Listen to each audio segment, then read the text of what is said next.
मोदी सरकार की भारत में बसने वाले मुसलमानों के खिलाफ एकतरफा जंग जो है वो जारी है। भारत की सबसे बड़ी अकलियत की समाजी, माशी, मजहबी सरगर्मियों और हत्ता के शहरियत तो पहले से ही जद पे थी। अब जो है हिंदू इंतहापसंद हुकूमत का ताज़ा तरीन वार जो है मुसलमानों के मदारिस, मसाजिद, खानकाहों पर हुआ है। भारतीय पार्लियामेंट ने हाल ही में 100 साल कदीम मुस्लिम वक्फ कानून को मनसूख करके एक नया कानून मंजूर किया है, जिसके तहत अब मुसलमानों की तारीखी मकामात और इबादत गाहों का मुस्तकबिल जो है शदीद ख़तरे में है। इस मुतनाज़ा कानून के मुताबिक मरकज़ी वक्फ कौंसिल और रियासती वक्फ बोर्ड्स के बेशतर अरकान का गैर मुस्लिम होना अब लाजमी करार दे दिया गया है।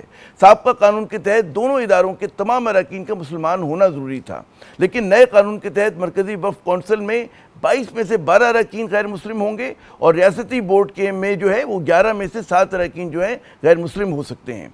4 मुस्लिम अरकान में से 2 जो हैं उनका ख़वातीन होना लाजमी है। इसके बरक्स जो है हम देखते हैं कि हिंदू, सिख, जैन, बुद्ध मत के मानने वालों को जो है वक्फ की गई जायदादों का तहफ़्फ़ुज़ जो है उसी तरह बरकरार रहेगा और उनका इंतज़ाम उन्हीं मज़ाहिब के मानने वालों के हाथों में रहेगा। मुसलमानों के मुकाबलों में हिंदू या दीगर मज़ाहिब की इबादत गाहों के इंतज़ाम के लिए उसी मज़हब का होना जो है लाजमी है, ताकि वो लोग ज़ाहिर के दिलो जान से और अपने अक़ीदे के मुताबिक जो है अपने इदारे की खिदमत कर सकें। लेकिन मुसलमानों के साथ इम्तियाजी सलूक है। मुसलमानों की इबादत गाहों के लिए सिर्फ मुसलमान ही जो है जायदाद अतिया कर सकेगा, वो भी ऐसा मुसलमान जो गुज़श्ता 5 बरस से बाअमल हो। कोई गैर मज़हब का शख्स जो है मुसलमानों के वफ़ के लिए अतिया नहीं कर सकता। वैसे बाअमल मुसलमान की जो है कोई कानून में तारीफ़ नहीं की गई, लेकिन इसके मुकाबले में हिंदू, सिख, जैन और बुद्ध मत के लिए कोई भी जो गैर मज़हब का मानने वाला है वो अतिया दे सकता है। इनके एंडोनमेंट का तहफ़्फ़ुज़ होगा और उन पर लॉ ऑफ लिमिटेशन का इतलाक नहीं होगा। मुसलमानों के वक्फ बोर्ड के अरकान और चेयरमैन को अब हुकूमत जो है नामजद करेगी, जबकि रियासती जो वक्फ बोर्ड के जो चीफ एग्जीक्यूटिव ऑफिसर का भी जो है मुसलमान होना ज़रूरी नहीं। इससे पहले वक्फ की जितनी जायदादें थी, उनके जो तनाज़े थे, उनको हल करने के लिए जो ट्रिब्यूनल हुआ करता था उसमें मुसलमान माहिर कानून की मौजूदगी लाजमी थी। अब इसकी जो है ज़रूरत नहीं है। तमाम तरह इतराज़ात और मुखालफत के बावजूद बनाया गया ये मुतनाज़ा कानून जो है बिलाशुबा तंग नज़री, तासुब, तफरीक और जुल्म का दूसरा नाम है, जिसका मकसद जो है मुनज़्ज़म तरीके से मुसलमानों को उनकी इमलाक से बेदखल करना है। अगर किसी जायदाद पर हुकूमत और वक्फ बोर्ड का तनाज़ा है तो वो जो है वफ़ की नहीं मानी जाएगी। कलेक्टर जो है ऐसे मामलात में अपनी रिपोर्ट जो है रियासती हुकूमत को देगा और मालकाना रिकॉर्ड में तब्दीली कर सकेगा।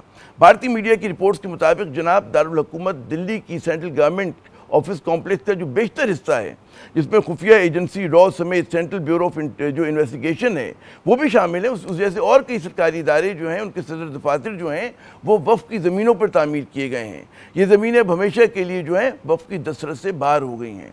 भारतीय मीडिया में शाया आदाद-ओ-शुमार के मुताबिक भारत में वफ़ की 8,72,000 जायदादें हैं। इनमें ज़रई और गैर ज़रई ज़मीनें समेत 1 लाख से ज़्यादा मसाजिद, मकानात और 30,000 के करीब जो हैं दरगाहें शामिल हैं।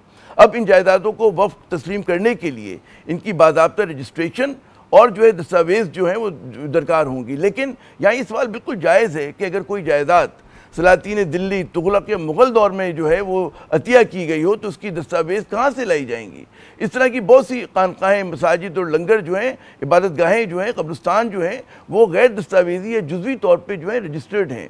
नए कानून के तहत जो है इन जायदादों के फैसले का इख्तियार जो है अब वक्फ बोर्ड से मुंतकिल होकर ज़िला मजिस्ट्रेट के पास होगा, जो 1952 के रेवेन्यू रिकॉर्ड की बुनियाद पर फैसला देंगे। ये कानून साजी बिलाशुबा भारत में रहने वाले मुसलमानों को मज़ीद दीवार से लगाने की एक साजिश है, जिसका मकसद जो है उनसे उनकी मुस्लिम शनाख्त को भी छीन लेना है, उनकी इमलाक पर कब्ज़ा है। मोदी सरकार के दौर में ही मुसलमान जो हैं जुम्मे की नमाज से लेकर ईद के त्यौहार मनाने तक जो हैं अब पाबंदियों का शिकार हैं।